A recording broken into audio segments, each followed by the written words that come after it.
étude sur le e-commerce, l'IPEA a demandé aux Français de citer spontanément les enseignes qui leur venaient à l'esprit pour l'achat de meubles sur la toile. Dans cette démarche, l'IPEA n'a pas donné de liste d'enseignes pour que le consommateur puisse se repérer. Il a vraiment cité spontanément les enseignes qui lui venaient à l'esprit. La première enseigne citée est bien entendu IKEA, leader du marché français, leader mondial. Ce qui est le plus étonnant dans l'étude, c'est que la part de marché spontanée du consommateur est 2 fois supérieure à sa part de marché réelle. Donc on voit bien que les Français ont déjà mis dans leur tête le fait que acheter sur le site marchand IKEA, c'était possible, et qu'ils en ont une envie croissante, alors même qu'IKEA est celui qui a le plus de mètres carrés, et en plus des mètres carrés conçus pour une visite, comme on dit, dans le labyrinthe, pour pouvoir découvrir toute une offre. Donc on voit bien que cette relation Internet est en train de changer les codes du marché du meuble et de la relation consommateur et enseigne. La deuxième enseigne citée, la troisième enseigne citée, ce sont les acteurs historiques du marché du meuble, d'équipement, que sont Conforama et But. Leur part de marché spontanée est très proche de la part de marché réelle, c'est-à-dire que le consommateur ne voit pas un atout supplémentaire du site marchand et qu'il va jongler soit sur le site marchand, soit dans le magasin. Et donc, Conforama et But ont un travail énorme sur l'attractivité de cette relation e-commerce.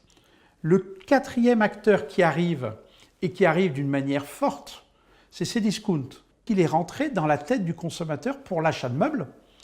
Du coup, son poids est déjà important et son poids ne sera que croissant puisque le consommateur a le réflexe de ce site marchand.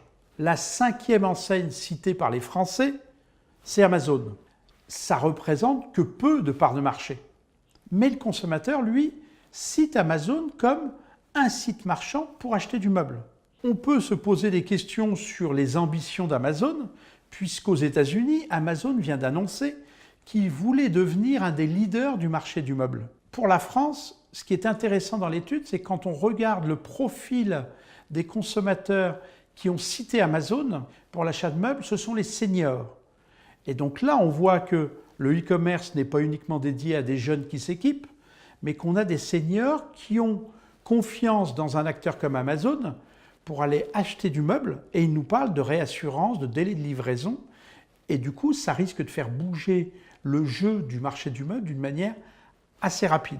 Quand on regarde les autres enseignes citées par les Français, viennent ensuite des acteurs de spécialité. C'est-à-dire que dans la cuisine, on va voir arriver très vite dans les scores des acteurs comme Cuisine Schmidt, comme Mobalpa, comme Ixina. Dans le salon, on va voir arriver très vite Cuir Center.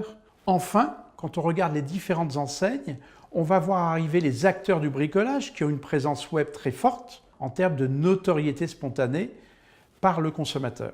Le dernier acteur que l'on retrouve sur la toile et qui est cité par le consommateur assez rapidement, c'est un acteur qui va lier l'équipement avec les styles et donc bien entendu ces maisons du monde que le consommateur cite assez rapidement dans l'enquête comme une source d'achat de produits, surtout des petits produits pour l'aménagement de sa maison.